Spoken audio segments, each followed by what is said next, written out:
السادة المشاهدين، السلام عليكم. قناة دوري كورة تقدم لكم في هذا الفيديو موعد وتوقيت جميع مباريات الجولة السابعة من الدوري الأسباني. وفي البداية لا تنسى الاشتراك في القناة والإعجاب بالفيديو ليصلك كل جديد. مباريات يوم الجمعة 26/9/2025 تقام اليوم مباراة واحدة تجمع بين جيرونا وإسبانيول، وتقام عند الساعة 10 بتوقيت السعودية ومصر. مباريات يوم السبت 27/9/2025 تقام اليوم 4 مباريات. المباراة الأولى تجمع بين ختافي وليفانتي، وتقام عند الساعة 3 بتوقيت السعودية ومصر. المباراة الثانية أتلتيكو مدريد في مواجهة ريال مدريد عند الساعة 5:15 بتوقيت السعودية ومصر. المباراة الثالثة ريال مايوركا في مواجهة ديبرتيفو ألافيس، وتقام عند الساعة 7:30 بتوقيت السعودية ومصر.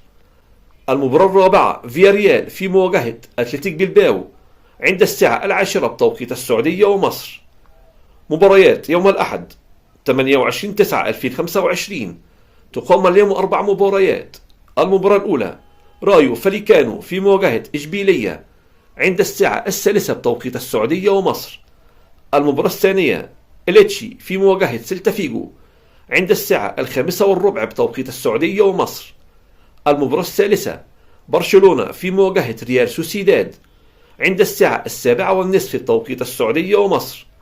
المباراة الرابعة ريال بيتيس في مواجهة أوساسونا عند الساعة 10 بتوقيت السعودية ومصر.